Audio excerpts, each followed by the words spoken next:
यावरून आता समजलंच असेल की भारताचे राजपत्र हे आले आहे, म्हणजेच द गॅजेट ऑफ इंडिया 2025 हे आले आहे। यामध्ये 8वे वेतन आयोगासंदर्भात जी सध्या म्हणजे थोड्याच दिवसापूर्वी समिती स्थापन केली, म्हणजेच TOR म्हणजे टर्म ऑफ रेफरन्स स्थापन केलं। यांना कोणकोणते काम करायचे आहे हे तर त्यामध्ये दिलेच आहे, परंतु HRA असेल, अलाउन्स असेल किंवा पे कमिशन असेल, याबद्दल कोणते काम करायचे आहे किंवा पेन्शनर संदर्भात काय काम करायचे आहे, कर्मचाऱ्यांसाठी काय काम करायचे आहे किंवा देशाची आर्थिक बाजू सेफ ठेवून सर्व जे पेन्शनर्स आहेत, कर्मचारी आहेत, यांची आर्थिक बाजू वाढवण्यासाठी किंवा 8 पे कमिशनने पगार वाढ कशी होईल किंवा फिटमेंट फॅक्टर किती असू शकतो याची सर्व माहिती या राजपत्रात दिलेली आहे। त्यामुळे हे राजपत्र आपण आजच्या व्हिडिओमधून डिटेलमध्ये पाहणार आहोत। आता हे राजपत्र हे 3 पेजेस हिंदीमध्ये तर 2 पेजेस इंग्लिशमध्ये दिलेले आहेत, असे 5 पानाचे हे राजपत्र आहे आणि तेच आपण आज डिटेलमध्ये पाहणार आहोत। तर हे राजपत्र काय आहे ते आपण आता डिटेलमध्ये पाहूयात। आपण आता हे यातील काही मुद्दे लिहून काढलेले आहेत ते तुम्हाला मी एक्सप्लेन करणार आहे, कारण ते पत्र आहे ते इंग्लिशमध्ये आणि हिंदीमध्ये आहे, त्यामुळे बऱ्याच जणांना ते पत्र अजूनही समजलेलं नाही आणि म्हणूनच आजच्या व्हिडिओमधून डिटेलमध्ये आपण हे पत्र पाहणार आहोत। पाहूयात या पत्रामध्ये काय लिहिलेलं आहे। तर आता पहिला पॉइंट पाहूयात काय आहे बघा, मी इथं लिहून काढलेलं आहे। तर टर्म ऑफ रेफरन्स म्हणजेच TOR ॲज फॉलोज, म्हणजे टर्म ऑफ रेफरन्सला काय फॉलो करायचं आहे, तर काय एक्झामिनेशन करायचे आहे, म्हणजे त्यामध्ये काय सांगितलं आहे, जे समितीवरती जे 3 मेंबर नेमलेले आहेत त्यांना काय करायचं आहे, काय एक्झामिनेशन करायचं आहे, काय रिकमेंड करायचं आहे, म्हणजे त्या पत्रात दिलेलं आहे की त्यांना काय एक्झामिनेशन करायचं आहे, काय रिकमेंडेशन करायचं आहे, कोणत्या गोष्टींवरती काम करायचं आहे, आणि हे पहिल्या पॉइंटमध्ये देण्यात आलेलं आहे। म्हणजे पहिल्या पॉइंटमध्ये फक्त एवढंच सांगितलं आहे की टर्म ऑफ रेफरन्स TOR यांना कोणतं काम करायचं आहे, काय रिकमेंडेशन करायचं आहे, कोणत्या गोष्टींवरती काम करायचं आहे हे दिलेलं आहे। आता यामध्ये कोण कोण कव्हर होणार आहे बघा, तर त्यातील पहिला मुद्दा म्हणजे कोणकोणते पेन्शनर्स असतील किंवा एम्प्लॉय असतील यामध्ये कव्हर होणार आहे। तर बघा पहिलं त्यामध्ये आहे सेंट्रल गव्हर्नमेंट एम्प्लॉय, मग ते इंडस्ट्रियल असो किंवा नॉन इंडस्ट्रियल असो, कोणतेही सेंट्रल गव्हर्नमेंटचे जे एम्प्लॉय आहेत ते यामध्ये कव्हर होणार आहेत। त्यानंतर दुसरं म्हणजे personal belonging to all India services, personal belonging to all India services मधील जे एम्प्लॉय आहेत ते सुद्धा यामध्ये कव्हर होणार आहेत। त्यानंतर personal belonging to defence services, म्हणजे यामध्ये कोण येतं, आर्मी, नेव्ही यामधील जे एम्प्लॉय आहेत ते यामध्ये येतात। त्यानंतर चौथा आहे ते म्हणजे offices and employ of the India audit and account department, तुम्हाला कळलं असेल बँक रिलेटेड। त्यानंतर पुढचं म्हणजे पर्सनल ऑफ इंडिया टेरिटरीज, यामधील सुद्धा एम्प्लॉय यामध्ये येणार आहेत। यामध्ये म्हणजे काय, 8 पे कमिशन त्यांना लागू होणार आहे, म्हणजेच त्यांच्या सॅलरीमध्ये वाढ ही होणार आहे। त्यानंतर member of regulatory bodies RBI सोडून, member of regulatory bodies RBI सोडून बाकीचे setup under a act parliament, बाकीचे सर्वजण। त्यानंतर 7वं आहे तर म्हणजे officer of supreme court employ, supreme court मधील ऑफिसर एम्प्लॉय सर्व।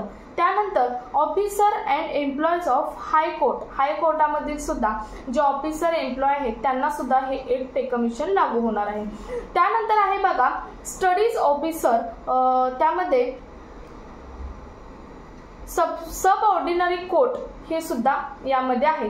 या सर्व लोकांसाठी 8 पे कमिशन वरती समितीला काम करायचे आहे। म्हणजे मी आता 9 असे पॉइंट सांगितले, म्हणजेच ही लोक आहेत, ही एम्प्लॉईज आहेत, काही ऑफिसर आहेत, यांच्यावरती 8 पे कमिशनला काम करायचं आहे। आणि कारण 8 पे कमिशन फक्त यांच्यासाठीच आहे आणि यांच्यावर लागू होणार आहे। त्यानंतर पुढचं आहे बघा सरकारी, हे झालं कोणाकोणावरती 8 पे कमिशन लागू होणार आहे। त्यानंतर बघा सरकारी सेवामध्ये आकर्षित करण्यासाठी, कार्यप्रणाली सुधारण्यासाठी अनुकूल संरचना तयार करणे ही जिम्मेदारी दिली आहे। म्हणजे बघा जिम्मेदारी काय दिलेली आहे, जे 3 मेंबर नेमलेले आहेत त्यांना सरकारी सेवामध्ये आकर्षित करण्यासाठी, कार्यप्रणाली सुधारण्यासाठी अनुकूल संरचना तयार करणे ही जिम्मेदारी त्यांना दिलेली आहे। त्यानंतर बोनसमध्ये सुधारणा करणे ही सुद्धा जिम्मेदारी दिलेली आहे। म्हणजे प्रोडक्टिव्ह नॉन प्रोडक्टिव्ह जो बोनस आहे तो वाढतो कमी जास्त होतो काही होतो त्याची जिम्मेदारी सर्व त्यांच्यावर ही दिलेली आहे। तेच पुढे कंटिन्यू करायचे का हे सुद्धा जिम्मेदारी, म्हणजे एखादा बोनस समजा यावेळी दिवाळीला दिलेला बोनस आहे तो पुढच्या वर्षी तसाच कंटिन्यू करायचा का त्यामध्ये कमी जास्त करायचं ही सर्व जबाबदारी ही TOR वर दिलेली आहे, ही सांगितलेली आहे। आता तुम्ही म्हणाल हे असंच एक्सप्लेन पुढे आम्हाला काय फायदा, यातूनच तुम्हाला फायदा तुमचा कळणार आहे, त्यामुळे व्हिडिओ शेवटपर्यंत बघायचा। त्यानंतर बघा डिअरनेस अलाउन्स म्हणजे महागाई भत्ता DA, तुम्हाला समजलं असेल डिअरनेस अलाउन्स म्हणजे महागाई भत्ता म्हणजेच DA। यामध्ये काही तथ्य त्यामध्ये काही बदल करायचे आहेत का किंवा ऍड करायचं आहे का काय किंवा पुढे कंटिन्यू असंच करायचं आहे याची सुद्धा अभ्यास करायला TOR ला सांगितलं आहे या पत्रातून। त्यानंतर NPS म्हणजेच नॅशनल पर्सनल सिस्टीम जे आहे ते अंतर्गत येणाऱ्या कर्मचाऱ्यांचा मृत्यूपासून मृत्यू सेवानिवृत्ती ग्रॅज्युएटची समीक्षा देण्यासाठी यामध्ये काय होऊ शकते हे सुद्धा यामध्ये सांगितलेलं आहे। म्हणजे ते 3 मेंबर नेमले आहेत त्यांच्यावरती NPS ची सुद्धा जबाबदारी देण्यात आलेली आहे। त्यानंतर राष्ट्रीय पेन्शन योजना म्हणजेच NPS UPS चे जे कर्मचारी आहेत त्यांच्या मृत्यूपासून सेवानिवृत्ती याची समीक्षा करणं, म्हणजे मृत्यू NPS UPS चे जे कर्मचारी आहेत त्यांच्या मृत्यू तसेच सेवानिवृत्तीची सर्व समीक्षा करण्याची सुद्धा जबाबदारी ही TOR वर दिलेली आहे। म्हणजेच टर्म ऑफ रेफरन्स म्हणजे जी समिती 8 पे कमिशन साठी नेमलेली आहे त्याच्यावरती देण्यात आलेले आहे। त्यानंतर पुढचा बघा पुढचा पॉइंट काय आहे तो 5 पानाचं हे गॅजेट आहे, यामध्ये पुढचा पॉइंट काय आहे बघा। त्याच्यामध्ये आता हे दिलेले काय ह्याच्या पुढे काय सांगितलं आहे बघा, काय करावं लागणार आहे परंतु काही गोष्टी लक्षात घेऊनच हे करावं लागणार आहे। म्हणजे बघा आता ते टर्म ऑफ रेफरन्स TOR यांना या जबाबदाऱ्या दिलेल्या आहेत परंतु त्यांना या जबाबदाऱ्या पार पाडताना काही गोष्टी लक्षात घेऊनच पार पाडाव्या लागणार आहेत। त्यातील पहिली गोष्ट म्हणजे हे करताना देशाची आर्थिक स्थिती पाहावी लागणार आहे, देशाचे बजेट सुद्धा त्यांना पाहावे लागणार आहे।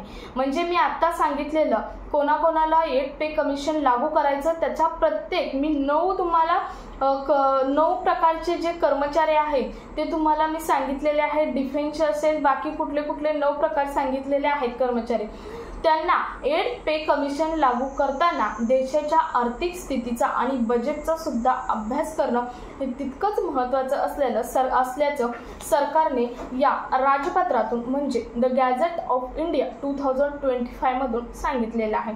तर 8 पे कमिशन लागू करताना छोट्या मोठ्या वित्त विभागाची संभाव्यता प्रमावित नाही होणार याकडे मात्र लक्ष दिलं पाहिजे।